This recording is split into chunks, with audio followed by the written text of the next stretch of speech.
benção, né? Sexta-feira, o meu primogênito fez 20 anos. Né? Agora, ontem o missionário fez 28, quase a mesma idade, né? Tem quase a mesma idade, né? Só que o missionário é aos 28 do segundo tempo. E o meu filho é aos 20 do primeiro tempo, né? E glória a Deus aí, né? Em nome de Jesus. O missionário está na fé que ele vai jogar a prorrogação ainda, né, irmãos? Amém? Em nome de Jesus, né? Quem mais vai jogar aí na prorrogação, diga amém, Jesus. O que é a prorrogação, pastor? Depois do 100.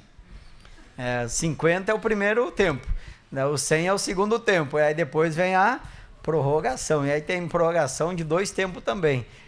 15 e depois mais 15. Vamos ver quem é que vai resistir para jogar segundo tempo da prorrogação, né? Teve uma irmã, a irmã Nesi, que ela falou, não sei se foi a mãe dela ou uma tia dela, que foi aos 100 e poucos anos. Né? Agora eu não lembro certinho. Ela vai vir de tarde, vou perguntar para ela de novo. Mas foram 100 e poucos anos, que eu acho que foi a mãe dela que viveu, 100 e poucos anos. Digo, olha aí, irmãos, a gente pode chegar lá, né? Pode chegar lá. Por que não, né? E glória a Deus, né, irmãos? Vamos aqui então para a lição 7. Tá bom aí, obrigado. Em nome de Jesus, pastor, quem é esses obreiros novos aí? Isso aqui veio de todo o estado aí, eles estão sendo preparados aí para a obra de Deus, né? E hoje vieram aí servir, depois nós vamos ter uma reuniãozinha com eles, vamos preparando, né? Alguns dos irmãos já conhecem, depois eu vou apresentar eles aí para os irmãos, né? Em nome de Jesus. Vamos aqui então, irmãos. 7 de dezembro. Isso, lição 7. Quem encontrou aí, diga amém, Jesus. Diz aí, tá aí na tela também já, né?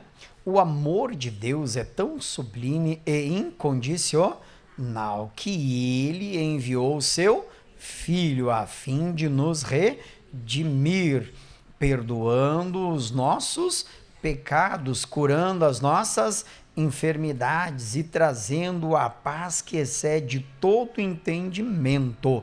Meu irmão, isso aqui é algo que a gente precisa estudar e conhecer bem. O amor de Deus, diga comigo, ele é incondicional. Até o momento que nós conhecemos a palavra, a verdade. Até o momento que nós estamos ali naquela chamada assim que Deus não leva em consideração a ignorância. O momento que nós passamos a ter o conhecimento da verdade, o momento que nós passamos a ter o conhecimento de Deus e passamos a viver de acordo com a palavra dele, o amor de Deus já passa a ter uma condição. Qual é a condição? Aquele que tem os meus mandamentos e os guarda, este será amado de meu Pai, eu o amarei e virei e me manifestarei a ele. Então ele colocou uma condição para aqueles que passaram a conhecer a verdade, que é guardar os mandamentos para que o amor dele permaneça então em nossas vidas. Enquanto a gente está na ignorância, o amor dele não tem condição, porque como é que ele vai botar alguma condição se a pessoa não tem conhecimento algum? Então por isso que é incondicional. E ele fez isso em meu e em seu favor, em favor de toda a humanidade. Ele enviou o seu Filho, o Senhor Jesus Cristo, para morrer no nosso lugar, que foi o sacrifício único e verdadeiro em nosso favor, a qual a pessoa, se ela não aceitar, ela não vai ser salva, ela precisa aceitar. E a Bíblia diz que com o coração se crê, mas com a boca se faz a confissão para a salvação. Então, enquanto a pessoa não faz a confissão, ela não é salva também. É necessário ela fazer, confessar que ela aceita Jesus, que ela crê no sacrifício, no sangue de Jesus derramado lá na cruz, e aí sim a salvação dessa pessoa vai ser dada. Enquanto ela não fizer isso, ela ainda não é salva. E a gente precisa levar essas ovelhas perdidas que estão por aí a realmente fazer essa confissão. Agora eu estava até conversando um pouquinho, foi com um pastor ali, que a gente estava falando, há uma diferença da ovelha perdida e para o filho pródigo. A ovelha perdida é aquela que não tem muito entendimento, não tem muito conhecimento, e aí a gente tem que ir atrás, tem que ajudar. Agora o filho pródigo, aquele que já tem o conhecimento, aquele que já experimentou da bondade de Deus, da graça divina, esse é o filho pródigo. Esse o pai não foi atrás e não mandou ninguém atrás. Ele esperou o próprio filho cair em si, para então voltar para os caminhos do Pai, para voltar para os braços do Pai. São coisas, tudo que a gente tem que ir aprendendo e estudando, porque senão daqui a pouco as pessoas ficam achando que a gente está agindo até de forma errada. O pastor não foi atrás do filho pródigo, mas Deus não mandou ir atrás do filho pródigo. Deus mandou ir atrás da ovelha perdida. É dessa que nós temos que ir atrás, é dessa que nós temos que buscar, alimentar, tratar, curar e tudo mais. Amém, irmãos? Em nome de Jesus. O filho pródigo sai porque ele quer viver a vida toda errada fora da palavra, e aí o que a gente vai fazer? A gente só tem que ficar aqui orando, clamando a Deus para que Deus abra os olhos dessa pessoa e ela caia em si, né? Um dia vai cair como o filho pródigo caiu também. Isaías capítulo 53, versículos 4 e 5, é muito conhecido nosso, mas vamos ler. Põe na tela para nós. Isaías capítulo 53, versículos 4 e 5. Olha o que Jesus já fez por nós. Diga assim comigo: esse Isaías já está cumprido. Já está, olha o que diz, verdadeiramente, já fala assim que é para não ficar nenhuma dúvida no nosso coração. Ele tomou sobre si as nossas enfermidades. Então diga assim comigo: se há alguma no meu corpo, não é minha, é de Satanás. Amém, irmãos? E as nossas dores levou sobre si. Então não é para que a gente venha sofrer dor também. Se estamos sofrendo alguma dor, não é nós, vem de Satanás, porque as nossas Jesus já carregou. E nós o reputamos por aflito e ferido de Deus e oprimido. Mas olha o que diz o 5. Mas ele foi ferido pelas nossas transgressões e moído pelas nossas iniquidades. O castigo que nos traz a paz estava sobre ele, e pelas suas pisaduras, como é que está aí? Fomos sarados. Diga assim comigo: já somos. Isso aqui já é ato consumado. Lá na cruz do Calvário, Jesus disse: está consumado. Então isso aqui Jesus já fez, e nós não podemos ficar agora esperando ou só orando: Jesus faz. Não, ele já fez. Nós temos que crer agora, tomar posse e determinar que o mal saia da nossa vida, porque a obra já está realizada em Cristo Jesus. Amém, irmãos? Filipenses capítulo 4, versículo 7. Aí a fé que você e eu recebemos, que excede todo o entendimento, ó. E a paz de Deus, que excede todo o entendimento, guardará os vossos corações e os vossos sentimentos em Cristo Jesus. Meu irmão, tudo isso você e eu já recebemos da parte de Deus. Ele já nos deu, você e eu já temos a paz que excede todo o entendimento. As pessoas, quando olham para nós e vê que nós estamos enfrentando luta, como todo mundo enfrenta, e vê você e eu em paz, tranquilos, sossegados, elas não vão entender. Por que elas não vão entender? Porque essa paz, ela excede todo o entendimento. As pessoas, quando estão passando uma luta aí fora, que não conhecem Jesus, como é que elas ficam? Tranquila, sossegada, né? Não, você vai passar, estou em paz, fica tranquilo. Que nada, elas ficam nervosas, preocupadas. Só que tem filho de Deus ficando do mesmo jeito, da mesma forma, como se esse versículo não existisse. Meu irmão, ele tem que existir no meu e no seu coração. A paz de Deus excede todo o entendimento. Então, ainda que os montes se abalem, a terra caia sobre mim, eu vou manter a paz no meu coração, eu vou ficar tranquilo, porque Deus é comigo. Ele diz que estaria comigo até quando? Então nós temos que manter a paz. Ele diz: eu vos dou a minha paz, eu vos deixo. Ele já deu. Diga para o seu irmão: já faz parte da nossa vida. Já é, irmãos. É, pastor, mas eu não estou vendo essa paz aí não, né? A culpa não é de Deus, a culpa é nossa, que não estamos vivendo a palavra, porque ele já nos deu, ele já colocou à nossa disposição. Voltando aqui, além disso, na obra redentora de Cristo, o Altíssimo nos garantiu abundante graça. Diga comigo: favor, o qual não merecemos. Porque se dependesse de mérito, você e eu também estaríamos perdidos. Quer ver uma coisa? Só quem não erra, levanta a mão. Ninguém levantou. Então, se não fosse a graça... Por isso que até os discípulos perguntaram para Jesus: Jesus, mas então quem vai se salvar? Aí Jesus respondeu o quê? O que é impossível para o homem é possível para Deus. Então nós vamos nos salvar graças à graça de Deus. Diga glória a Deus, né? Se não fosse ela, meu irmão, você e eu também estaríamos perdidos. Mas diga assim para o seu irmão: pode contar com a graça de Deus. Pode contar, meu irmão.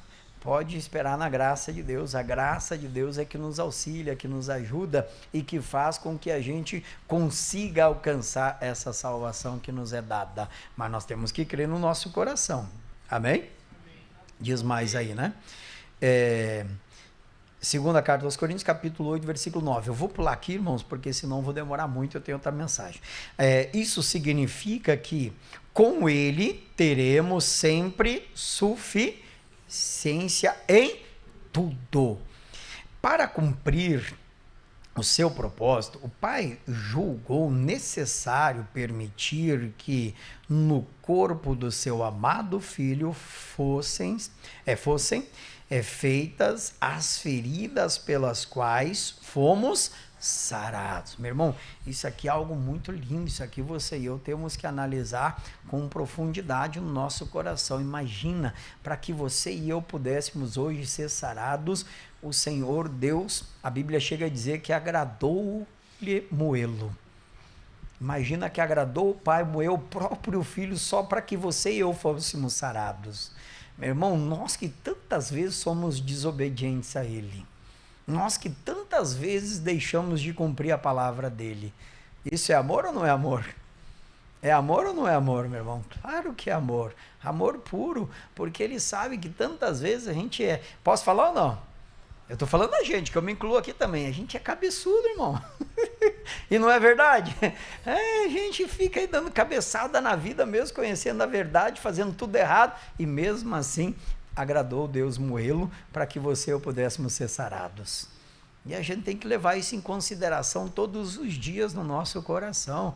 E aí ser grato a Deus e ser grato ao Senhor Jesus. Muito obrigado, Pai, primeiro, porque o Senhor enviou o seu Filho para morrer no nosso lugar e sofrer as nossas feridas. Obrigado, Senhor Jesus, porque o Senhor aceitou o propósito, Pai. Lembra a oração dele lá no Getsemane? Aquela oração mostra que a tarefa não era fácil. Mas mesmo assim, ele aceitou fazer, porque ele queria ver você e eu salvo, queria ver você e eu livre, queria ver você e eu longe dos domínios satânicos. Amém, irmãos? Amém. É muito lindo isso aqui, irmãos. Nelas, inclusive, ele colocou todas as nossas doenças. Vê Isaías 53 que a gente já viu. Na realidade, Deus foi extremamente bondoso quando pensou em nós, pois não queria que sofrêssemos mal algum. Então nunca pense, meu irmão, nunca dê lugar ao diabo, que eu já vi esse tipo de pensamento muitas vezes, achar que esse mal vem da parte de Deus, que algum sofrimento vem da parte de Deus. Se fosse, então Deus não teria deixado Jesus sofrer. Nunca pense isso. Se vier algum pensamento desse, você já tem que amarrar na hora e dizer: demônio, pode sair da minha mente, porque eu sei que nem o mal vem da parte de Deus, a não ser o bem. Se esse mal está se levantando contra a minha vida, vem da parte de Satanás, e eu repreendo em nome de Jesus. Amém, irmãos? É isso que Deus espera que a gente faça com o entendimento, irmãos. Não aceitando mal algum, obra nenhuma do diabo. Muitos erram por desconhecer as Escrituras e o poder do Senhor. Mateus capítulo 22, versículo 29. Essa a gente precisa ler, que isso aqui é muito importante. Aqui está o nosso erro muitas vezes. Eu digo sempre o nosso. Jesus, porém, respondendo, disse-lhes: errais, não conhecendo as Escrituras, nem o poder de Deus. Meu irmão, a gente precisa conhecer. Por isso que a Bíblia nos ensina a ter prazer na lei do Senhor e meditar nela quando? De dia e de noite, o tempo todo, estarmos firmados na lei dele e meditando nela de dia e de noite. Quanto mais conhecermos, melhor viveremos. Quanto menos conhecermos, pior viveremos. Oséias escreveu dizendo: o meu povo é destruído por falta de conhecimento. O conhecimento das Escrituras, o conhecimento de Deus, o conhecimento daquilo que Deus já fez em nosso favor.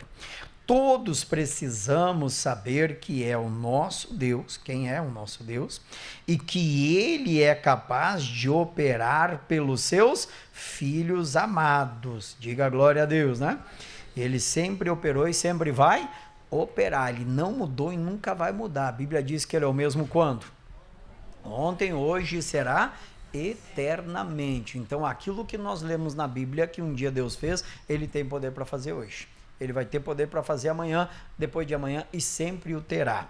Diz mais, o Pai sempre se expressa na linguagem superlativa e tudo o que faz por nós é em boa medida, recalcada, sacudida e transbordante. Quem vai viver isso aí, diga amém, Jesus.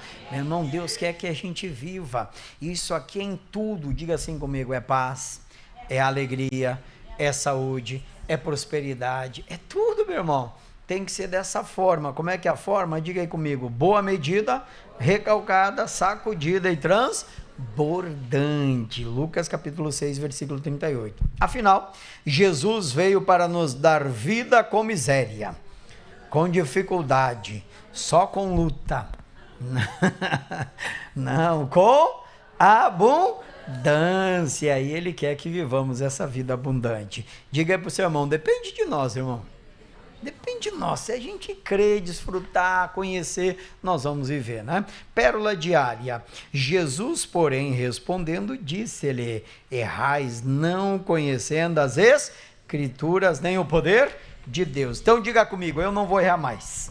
Eu vou conhecer, porque conhecendo eu vou viver. Quem vai, diga amém, Jesus. Glória a Deus. Vamos agora rapidinho, irmãos, lá para segundo livro das Crônicas, capítulo 19. Está muito forte esse ensinamento que nós estamos recebendo aí. Começamos no capítulo 17, vendo aí a trajetória do rei Acabe, o rei Acabe que se aparentou e depois também fez uma aliança, rei Josafá. E o rei Josafá que fez uma aliança com o rei Acabe indevida, não era para ele fazer, porque Acabe era mau aos olhos do Senhor. O Josafá era um bom rei, fazia a coisa certa, tinha a direção de Deus na vida dele, mas é como nós, muitas vezes, que começamos a fazer coisas sem a direção de Deus, achando que é certo. É o Provérbios que diz que todo caminho parece bom aos olhos dos homens, mas tem caminhos que são caminhos de morte. Então Deus quer que nós viemos consultá-lo antes de fazer qualquer coisa, porque isso vai fazer com que nós tomamos decisões mais sábias, mais corretas, que vão abençoar o nosso caminho e vão impedir algumas ações malignas, que algumas armadilhas que até já estão preparadas aí no nosso caminho. Mas o Josafá não buscou a presença de Deus naquela ocasião, tomou a decisão de se aparentar lá com aquele que era ímpio, e Deus não quer que nós tenhamos amizade com o ímpio. Diga assim comigo, amizade com o mundo, inimizade com Deus. Irmão, grava isso no seu coração. Se você é amigo do mundo, você é inimigo de Deus. Não tem como. As trevas e a luz não conseguem andar juntas. Não tem jeito, né? Não é que eu não vou mais conversar com as pessoas do mundo, não é que agora eu não vou ser bom com as pessoas do mundo. Não é isso que eu estou dizendo. Eu não vou criar amizades com o mundo. Eu não vou seguir os padrões do mundo. Eu não vou seguir a direção do mundo. Eu vou conversar com todo mundo de qualquer de jeito assim, gentil, né? Gentil na parte de ser amigável, né, irmãos? Mas não vou criar amizades. Jesus não se sentava à mesa dos pecadores, mas não mantinha amizade com eles. Ele ia para dar a palavra para ele se consertar, mas não fazia amizade com eles, não ficava lá se panquenteando toda hora e contando a piada deles ou aceitando. Cada vez que ele ia, alguém se consertava com Deus. Ele entrou na casa do Zaqueu. O Zaqueu era ou não era um pecador? Era um publicano e fazia tudo errado, defraudava os outros, roubava dos outros. Mas quando Jesus entrou na casa dele, tudo mudou. Tudo foi transformado. Então, nesse sentido que a gente tem que ter sempre o nosso cuidado. Amém, irmãos? Mas vamos aqui para o capítulo 19, porque o nosso tempo é muito curto, né? Então, ele diz assim, já no capítulo 19, versículo 1, nós vimos aí que se cumpriu a profecia, a verdade que Deus tinha dado. O Acabe não voltou vivo para casa, ele voltou morto, conforme a profecia tinha sido dada, porque ele ouviu a mentira, ele ouviu a verdade e ele preferiu ficar com a mentira. E quem fica na mentira, a gente sabe, o salário do pecado É a morte, não tem como escapar. Ele até tentou escapar, não tentou? Tentou ou não tentou? Como? Se disfarçando. Não, eu vou aqui me disfarçar. Aí o homem lá na sua simplicidade armou o seu arco, atirou a flecha e acertou justamente o Acabe. Aquela flecha foi destinada já por Deus, né? Preparada pelo próprio Deus. Amém, irmãos? Aí aqui no capítulo 19, então Josafá volta para casa agora. E Josafá, rei de Judá, voltou à sua casa como? Em paz a Jerusalém. Diga assim comigo, graças à misericórdia de Deus, que a gente não pode esquecer, que foi algo que foi falado até na semana passada aí, graças à misericórdia de Deus. Eu entendo, é uma coisa minha, mas eu entendo sim, que quando ele estava cercado ali pelo inimigo, ele se arrependeu de estar ali e de estar fazendo o que estava fazendo. E o arrependimento move a misericórdia de Deus na nossa vida. Isso já foi ensinado semana passada, mas é bom a gente relembrar. Diga assim comigo, quando eu me arrependo, eu vou mover a misericórdia de Deus em meu favor. Isso acontece, irmãos. O arrependimento traz o refrigério, traz o alívio. O arrependimento faz com que a presença de Deus, então, torne a nossa vida e com isso sejamos livres. Sem o arrependimento, Deus não vai agir. O Acabe não se arrependeu. O que aconteceu com ele?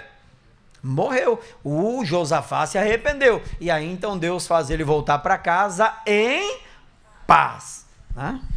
Em paz. E olha o que diz mais.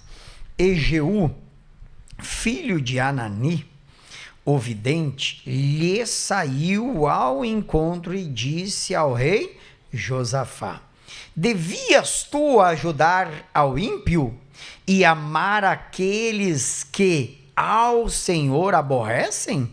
Por isso virá sobre ti grande ira da parte do Senhor. Diga assim comigo, consequências. Meu irmão, não tem como a gente se livrar das consequências. O arrependimento, ele vai trazer o refrigério, o arrependimento, ele vai trazer a misericórdia, o arrependimento vai trazer a bondade de Deus para a nossa vida, mas não vai livrar das consequências. É isso que muita gente dentro da igreja às vezes não entende. Que a pessoa erra, depois se arrepende, tudo bem, tá certo, pede perdão para Deus, mas daqui a pouquinho acontece algo na vida dela, mas como é que pode? Agora que eu estou com Deus, tá me acontecendo isso? Antes, quando eu não estava, não acontecia, porque agora tá vindo as consequências de um ato errado, de um erro cometido. Como eu já falava também, não lembro se foi domingo passado, se foi agora durante a semana, mas Deus colocava no meu coração isso para falar. Que a semente que é plantada, eu não vou colher hoje. Eu vou colher num certo prazo. Pode ser amanhã, pode ser mês que vem, pode ser daqui 5 meses, 6 meses. A semente está sendo plantada, mas vai chegar a hora da colheita. E aí é que eu tenho que parar, eu tenho que refletir um pouquinho e tenho que até pedir perdão para Deus ali, se caso eu não tenha feito. Jesus me perdoa, estou colhendo porque eu plantei. Deus, eu estou sofrendo isso aqui porque são consequências das minhas escolhas erradas. Estou pagando um preço que eu não precisava ter pago se eu tivesse feito a escolha certa, correta. E às vezes a gente está pagando. Deus não quer que a gente pague, meu irmão. Jesus já pagou o preço, diga glória a Deus, né? Mas nós temos que fazer a escolha certa. Nós temos que lembrar da palavra, que ele coloca diante de nós os dois caminhos. Caminhos da bênção, o caminho da maldição, e a nossa escolha vai trazer as consequências. O Josafá sabia que não era para se assentar à mesa dos escarnecedores. O que ele fez? Se assentou. O Josafá sabia que não era para se deter no caminho dos pecadores.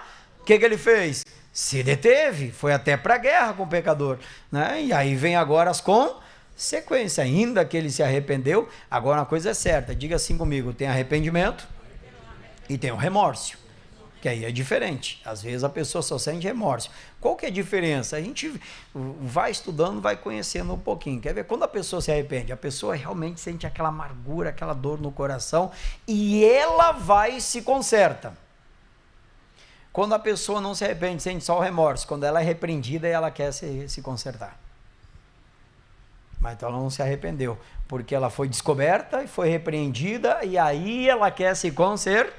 Não houve arrependimento, houve apenas um remorso. O arrependimento leva a pessoa a se consertar antes mesmo de ela ser descoberta. Já o remorso a pessoa faz porque ela foi descoberta. É assim. Quantos casos, né, irmãos? A pessoa não se arrepende, não se conserta, aí depois que foi descoberta, ela, não, me perdoa então, mas isso aí é só remorso, isso não é arrependimento. Isso aí não vai ter perdão. Que diga assim comigo, o perdão vem pelo arrependimento. O batismo das águas é chamado batismo do arrependimento. Não é o batismo do remorso, é o batismo do arrependimento. E a pessoa que não passa por ele também não é salva. A pessoa que tem o conhecimento, no caso. Porque pode ser aquela pessoa que não conheceu ainda Jesus, não ouviu falar de Jesus, vai clamar no último momento, vai ser salvo. E a pessoa que está 20 anos dentro da igreja não aceitou o batismo do arrependimento, e aí não vai ser salvo. Porque está ali sempre ouvindo a verdade e não aceita a verdade. Quem está entendendo, diga amém, Jesus. Né? Deus quer que a gente cumpra a palavra, amém, irmãos? Diz mais aí, né? Perdão. Ele falou que vai vir grande ira da parte do Senhor. Boas coisas, contudo, se acharam em ti, porque tiraste os bosques da terra e preparaste o coração para buscar a Deus. Meu irmão, isso aqui a gente tem que fazer, irmãos. Se todos nós prepararmos o nosso coração para buscarmos a Deus, diga assim comigo, a ira de Deus se aplaca.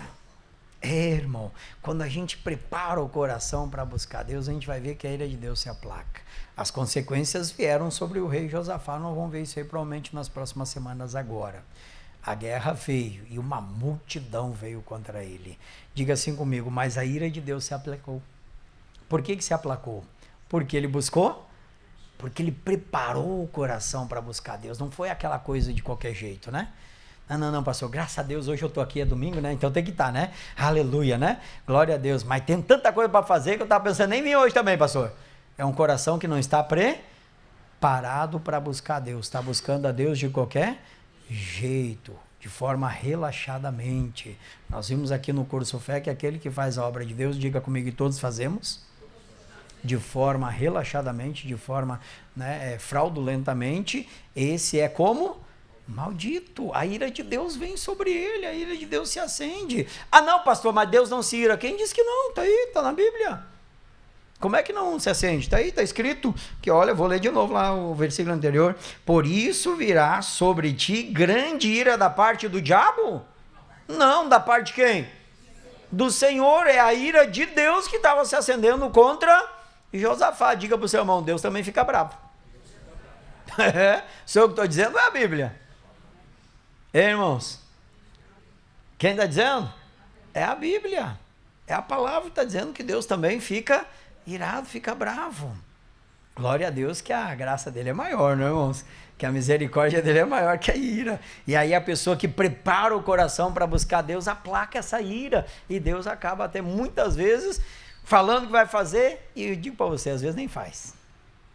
Ele disse que ia destruir o povo de Israel pela misericórdia e o clamor de Moisés estava lá clamando. Deus não destruiu. Diga assim comigo, mas as consequências vieram. Ainda que ele se aplacou na ira dele, as consequências vieram. Quem provocou a ira dele não entrou na terra prometida. Ele não destruiu como ele disse que ia destruir. Diga assim comigo, mas as consequências vieram.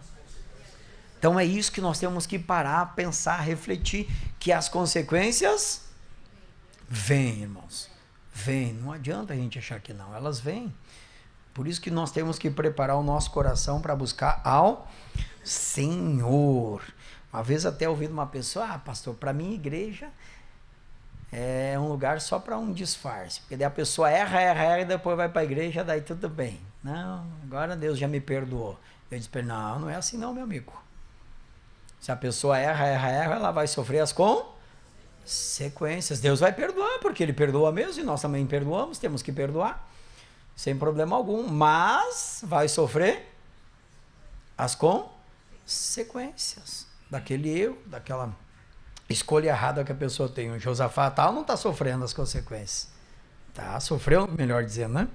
Habitou, pois, Josafá em Jerusalém e tornou a passar pelo povo desde Berseba até as montanhas de Efraim e fez com que tornassem ao Senhor Deus de seus pais e estabeleceu juízes na terra em toda a cidade forte, de cidade em cidade. Então diga assim comigo, aí nós vemos o arrependimento. Porque o arrependimento leva a pessoa a mudar as atitudes, o arrependimento leva a pessoa a fazer o que tem que ser feito, o arrependimento leva a pessoa realmente agora a fazer a vontade de Deus. Quando a pessoa diz, não, me arrependi, me perdoa Deus, mas continua fazendo tudo errado, não houve arrependimento. Aí, como eu disse, é um remorso, são bem semelhantes, parecidos, porque a pessoa também, não devia ter feito coisa e tal, mas continua fazendo. Já o Josafá mostrou verdadeiro arrependimento, pois ele prepara o coração para buscar Deus e a atitude dele agora é diferente. Ele passa por todo o povo dele para que todos voltem ao Senhor. Então ele, não só ele, mas ele leva também o povo a buscar a Deus, a se converter ao Senhor, a realmente fazer a vontade de Deus e não mais a vontade deles próprios. Então aí nós vemos um verdadeiro arrependimento da parte do Josafá. Ele entendeu o recado. Poxa, provoquei a ira de Deus, fiz o que era mal aos olhos do Senhor. Então ele preparou o coração, buscou a Deus e levou o povo a buscar também. Bom, aí nós vemos que realmente houve uma mudança, porque o arrependimento leva à conversão, e a conversão é mudança de direção, de atitudes que tem que acontecer na nossa vida. Aí o coração dele se converter a Deus. Diga amém? E aí ele começa a estabelecer juízes. Para quê? Para que o povo pudesse realmente ser direcionado na lei de Deus. Juízes que não estavam sendo levantados por homens, mas juízes que estavam sendo levantados pelo próprio Deus, uma direção de Deus. Vamos continuar. Versículo 6. E disse aos juízes, vede o que fazeis, porque não julgais da parte do homem, senão da parte do Senhor, e ele está convosco no negócio do juízo. Meu irmão, esse é o grande problema. Às vezes a gente quer ser julgado da parte do homem, conforme a gente pensa e não conforme realmente a direção de Deus. Isso não pode acontecer. Diga comigo, o juízo vem sobre a nossa vida da parte de Deus. E Deus vai fazer conforme a palavra dele. Mas aqui ele está falando aos juízes porque os juízes é homem. E o homem pode ou não pode se corromper? Pode ou não pode? Pode. Então ele já dá um recado para aqueles juízes. Vede conforme vão julgar. Porque vocês têm que julgar conforme a direção de Deus e não conforme o homem. Sabe que o homem... Posso falar ou não? Posso ou não? Sabe que o homem tem as suas malandragens, né? Tem ou não tem? Vamos dizer assim que... Vou usar aqui o pastor como exemplo. Vai dizer que eu pequei contra o pastor ali e ele tem que me julgar. Aí eu chego pro pastor assim, eu sei que ele gosta de uma Bíblia nova, bonita, eu chego para ele aqui, pastor, senti no coração da parte de Deus, comprei uma Bíblia nova para o senhor. Essa Bíblia aqui é para o senhor meditar, para o senhor poder ter comunhão com Deus e fazer o bom juízo. Toma aí, pastor, é de presente para o senhor, eu senti, é de todo o coração, pastor. Vai ver lá o que o senhor vai fazer comigo. Não é porque ele está prestes a fazer um juízo. E aí o que eu faço? Eu vou tentar corromper o juízo de Deus no coração dele. Com o quê? Não é presente dessa vez, pastor. Na próxima eu vou ver se eu dou, tá? Essa é minha. Mas é assim ou não é? Acontece ou não acontece? Diga assim comigo, o presente pode comprar o homem, mas não compra Deus. Amém, irmãos? Amém. Diga aí comigo, pode comprar o homem, mas não compra Deus. Não compra Deus mesmo, não vai comprar o juízo de Deus. E o homem, quem sabe, por ser homem, pode até mudar o juízo, mas Deus não vai mudar. Diga, a ira dele está acesa, e se a pessoa tentar mudar o juízo com o presente, vai se acender ainda mais. Porque o presente do homem não compra Deus. Amém, irmãos? Pode até comprar o homem, pode até mudar o juízo do homem, como fez lá até com os filhos de Samuel. Mas não compra Deus. Não tem como. Estão entendendo? O que mais ele diz para nós, né? E disse aos juízes, eu vou ler aqui de novo vocês, né? Vede o que fazeis, porque não julgais da parte do homem, senão da parte do Senhor. E ele está convosco no negócio do juízo. Agora, pois, seja o temor de quem? Do Senhor convosco.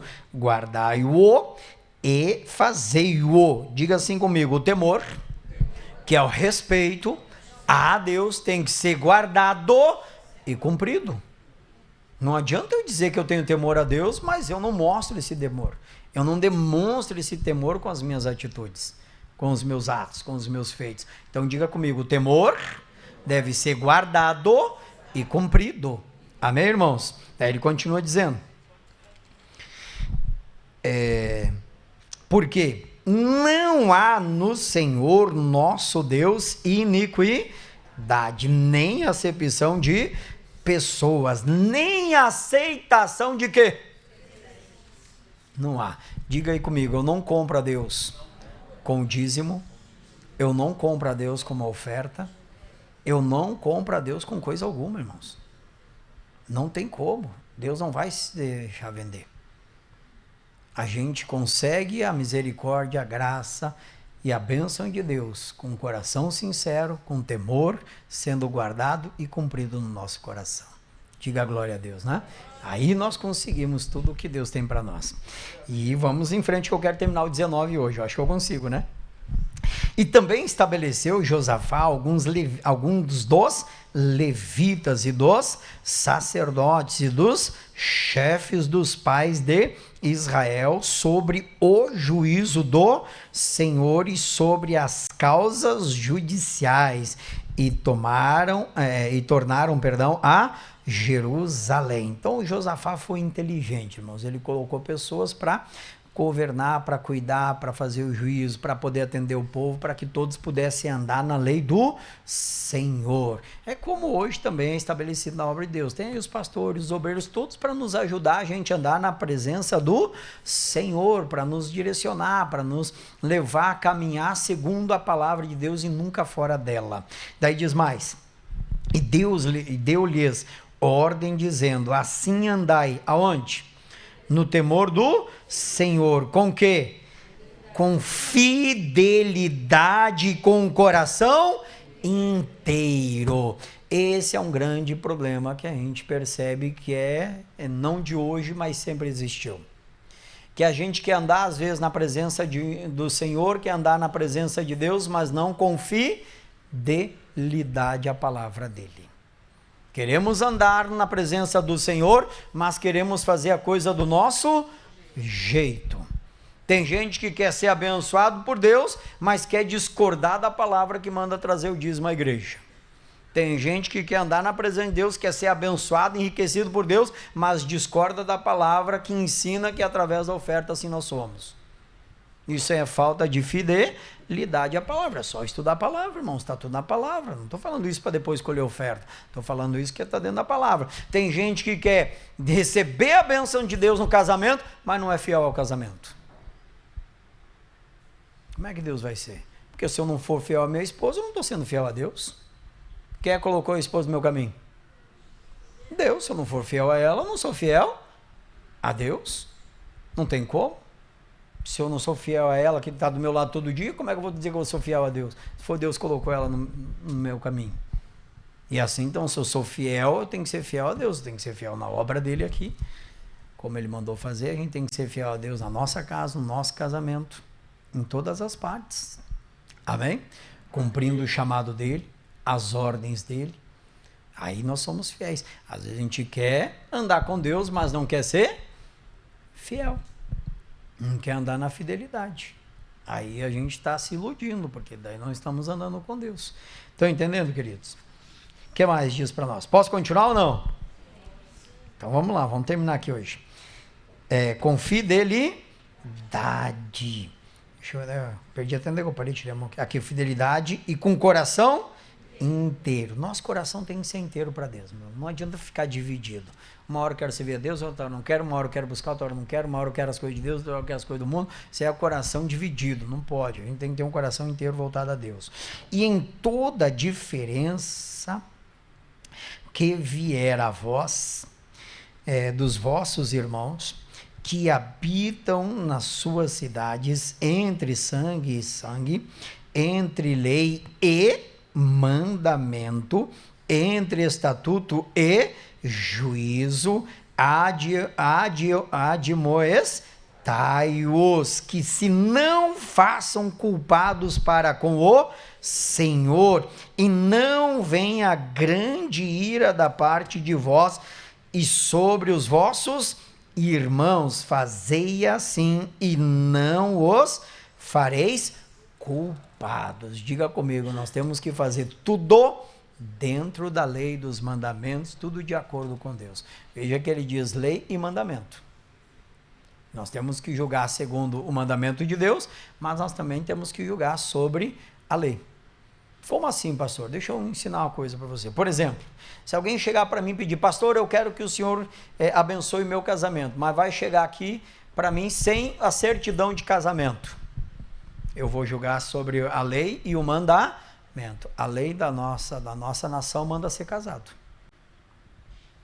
Para ser casado tem que ter uma certidão de casamento. Não, pastor, mas agora está mais fácil, tem um contrato.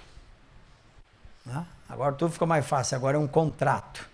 Diga assim comigo, assim, contrato é negócio e casamento não é negócio. Amém, irmãos? Casamento não é negócio. Casamento é certidão, é a união verdadeira entre homem e mulher. Então a pessoa tem que fazer a coisa certa, tem que fazer a coisa de acordo com a lei, porque casamento não é negócio. Casamento não é contrato. Casamento é união da parte de Deus. Não separe o homem aquilo que Deus uniu. Então a pessoa tem que saber que é Deus que está unindo ela. Então ela vai buscar a certidão do casamento. Se ela vier com um contrato, eu não abençoo. Por que não? Porque eu vou buscar na lei e no mandamento. Deus manda que o matrimônio seja venerado. E se eu estou fazendo um contrato, eu não estou venerando. Onde é que está isso, pastor? Está lá em Hebreus capítulo 13, versículo 4. Põe para mim na tela aí, faz favor. Põe aí. Olha o que diz aí, ó. Venerado seja o quê?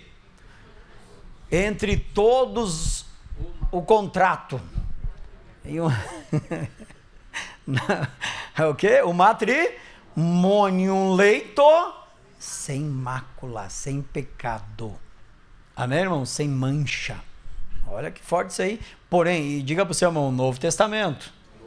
Que alguns gostam de falar, não, mas o senhor está pegando o antigo. Não, estou pegando o novo. Porém, os que se dão à prostituição e aos adultérios, Deus, o que ele vai fazer? Então não preciso julgar, né, irmão? Só tem que pregar, só tem que ensinar. Mas eu tenho que ensinar a verdade, que é dentro da lei do Senhor da palavra. Vamos em frente, né, irmão? Senão eu não vou conseguir terminar aqui. Jesus amado. Diz assim, para que ninguém se ache culpado, né? E assim, e eis que a Marias, o sumo sacerdote, presidirá sobre vós em todo o negócio do Senhor. E Zebadias, filho de Ismael, príncipe da casa de Judá, em todo o negócio do rei. Diga assim comigo, separação. Tem coisas que é para o sacerdote e tem coisas que é para o rei. Deu para entender ou não? Diga assim comigo, tem coisas que você vai resolver com o pastor da igreja, mas tem coisas que é com a justiça. Entendeu? Tem coisas que é o sacerdote que vai resolver e tem coisas que é quem? O que presidia sobre a casa, o rei. Tem coisas que é para o rei, tem coisas que não é para o sacerdote. Jesus mesmo, chegaram para Jesus, Jesus, manda o meu irmão que me dê a metade da fazenda, dos bens. E Jesus olhou para ele, quem me colocou por juiz entre vós? Quer dizer, eu não estou aqui para dividir patrimônio, meu filho, estou aqui para salvar a sua vida. Estou aqui para salvar você, não estou aqui para cuidar de divisão de patrimônio. Essas coisas terrenas aí deixa para quem é da terra. Eu vou cuidar das coisas espirituais. Deu para entender ou não, irmãos? O que mais? Que às vezes a pessoa tem até medo de procurar. Não vou procurar um advogado, porque, não, isso aí não é de Deus. Claro que é. Bom, tem coisa que é para o sacerdote, tem coisa que é para o rei. Para encerrar. Também os oficiais, os levitas, então, estão perante vós. Esforçai-vos, pois, e fazei-o, e o Senhor será com todos. Olha só que interessante isso aqui. Pastor, mas isso está na Bíblia, que Deus não é com todos? Está na Bíblia. Deus será com quem?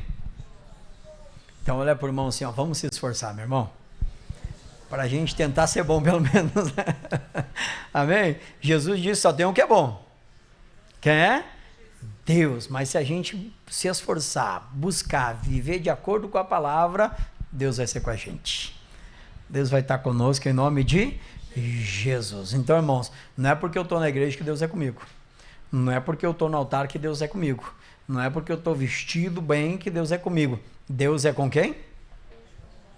Com os bons. Os bons são aqueles que praticam a palavra. Para resumir, para deixar bem claro, os bons são esses. Diga glória a Deus, né? Com quem Deus vai estar. Eu sei que talvez essa palavra é meio forte assim, e alguns talvez não vão gostar de ouvir, mas Deus não é com todos, irmãos. Deus, ele está dizendo aí, Deus será com os bons. Não sei o que estou dizendo, é a palavra. Então a gente tem que buscar ser bom. E ser bom é ser praticante da palavra de Deus. Quem entendeu, diga amém, Jesus. Por isso que o Senhor Jesus disse, o que é impossível para os homens é possível para Deus. Por isso que a gente tem que inclinar o coração e buscar Deus de todo o nosso coração. Que aí tudo se torna possível. Em nome de Jesus. Amém, queridos. E glória a Deus. Aí tem o caso de Gideão. Gideão também, o anjo chegou e disse para ele, Gideão, Deus é contigo. O Gideão vai lá, mas se Deus é conosco, Deus não falou que era com todos, Deus falou que era com ele.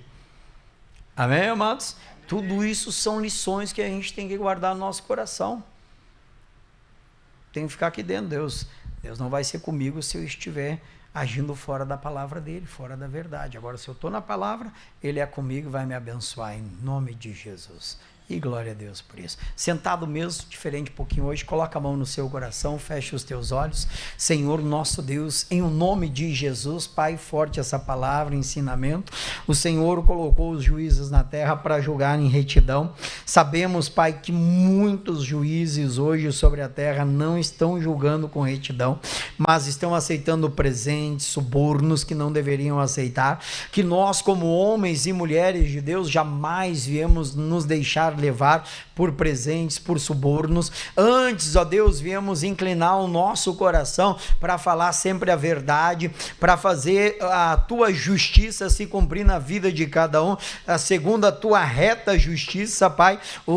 Meu Deus, que nós sejamos sempre instruídos pelo teu Espírito Santo, para que possamos guardar o temor no nosso coração e por ele agirmos. Dessa forma, Deus, viveremos as maravilhas do Senhor e o teu poder em nossas vidas vai se manifestar. O Senhor diz que seria com os bons, Pai. Meu Deus, o Senhor Jesus diz que não há um bom sequer na terra, a não ser Deus. Só Ele é bom, mas nós, se nos esforçarmos para vivermos a Tua palavra, para praticarmos a Tua verdade, Senhor, assim vamos estar no caminho dos bons, Pai, e é isso que queremos, é isso que desejamos. Ensina-nos, ó Deus, ajuda-nos, ó Pai, a fazer o que Josafá fez, a Te buscar de todo o coração, de coração inteiro, a não dividir as nossas emoções, os nossos sentimentos com as coisas deste mundo, com as práticas deste mundo, com os desejos deste mundo, com as concupiscências deste mundo. Antes, ó Deus, estarmos focados em fazer o que te agrada, em fazer a tua vontade, em cumprir o teu querer, Pai.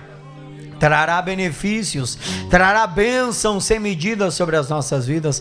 Meu Deus, em o nome de Jesus, nós queremos aqui fazer o que o Senhor nos tem ensinado a fazer, Pai. O Senhor mandou com que nós expulsássemos os demônios, curássemos os enfermos, e é isso que nós desejamos fazer e queremos fazer, Pai. Meu Deus, não aceitando mal algum sobre a nossa vida, não aceitando obra alguma de Satanás, sugestão alguma do diabo sobre o nosso viver. viver, antes repreendendo, antes paralisando, antes, meu Deus, exigindo que saia, fazendo o que a tua palavra diz: sujeitai-vos a Deus, resistir o diabo e ele fugirá de vós. Oh, meu Deus, ajuda-nos a resistir, Pai, a cada dia, a cada momento, a resistir às tentações, a resistir às propostas que batem na nossa porta todos os dias, a resistir aos convites malignos, diabólicos, para nos tirar da tua presença. Oh, meu Deus, o Josafá aprendeu a lição, ele entendeu, ó Deus, que ele não podia mais se assentar à roda dos escarnecedores, que ele não podia mais se deter no caminho dos pecadores. Antes ele precisava ter o prazer na tua lei, meditar nela de dia e de noite, e aprendendo, Deus, ele recebeu o grande benefício de ver o Senhor lutando por ele, guerreando por ele, como vamos começar a ver. Pai, em nome do Senhor Jesus, eu creio, se nós buscarmos essa direção para as nossas vidas, viveremos tão abençoados que o teu nome será glorificado através de nós. Pai, nós queremos viver isso, Senhor. Nós queremos desfrutar da tua presença, Pai. Nós queremos andar contigo, Senhor, em o nome do Senhor Jesus. Como ministro da tua palavra, eu uso o poder e a autoridade que o Senhor me tem concedido em favor de cada um destes irmãos, e repreendo toda ação do inferno, e paraliso toda obra diabólica, aonde houver um mal, aonde houver um demônio, aonde houver um principado, aonde houver uma potestade, aonde houver um espírito das trevas, espírito de enfermidade, espírito de miséria, espírito que tem trazido perturbação para essa casa, para essa cabeça, confusão nessa mente, nesse coração, em nome de Jesus agora eu amarro, em nome de Jesus agora eu repreendo, em nome de Jesus agora eu digo: todo mal, toda maldição, toda obra do diabo, toda obra maligna, todo o poder das trevas, eu estou paralisando agora, eu estou amarrando agora esse espírito maldito de doença, esse demônio que entrou na vida dessa pessoa para matar, para roubar, para destruir. Eu quebro agora o teu poder, eu paraliso agora a tua ação. Eu não estou pedindo, demônio, eu estou mandando, eu estou ordenando: pega tudo que é teu, todo o teu mal, toda a tua maldição, esse espírito de inferioridade, em nome de Jesus vai sair agora, esse espírito de negativismo, em nome de Jesus eu estou te amarrando agora, paralisando e quebrando o teu poder. Sai desse corpo agora, sai dessa vida agora, pega todo o teu mal, tudo que te pertence, e saia em o nome de Jesus, Pai. E assim a todos eu abençoo para a honra e para a glória do Senhor. Meu Deus, em o nome de Jesus, que a tua bênção e que a tua paz, que excede todo entendimento, esteja nesse coração todos os dias, Pai, vencendo e triunfando, se sujeitando a ti e resistindo ao diabo para vencer as sugestões do inferno, Pai, deste mundo perdido a qual vivemos, a qual habitamos, mas a qual não pertencemos. Não somos deste mundo, diz a tua palavra, mas somos do teu reino, Senhor. Fazemos parte dele e para ele queremos viver. E nele, Pai, queremos ser instruídos. Ensina-nos, ó Deus, para que possamos fazer o que te agrada e assim viver na tua presença e desfrutar das tuas bênçãos cada dia da nossa vida, em o nome de Jesus. Muito obrigado, Pai, e amém, Jesus. Amém, irmãos? Vamos aplaudir o Senhor Jesus, o Rei dos Reis. Glória a Deus, né? Aos amigos de casa, que Deus abençoe de uma forma grandiosa, poderosa, todos os domingos aqui, 8h30, 15 e 19 horas. Domingo que vem a grande Santa Ceia do Senhor, você não pode perder. Vem para cá, vai ser especial em o nome de Jesus. Forte abraço, Deus abençoe.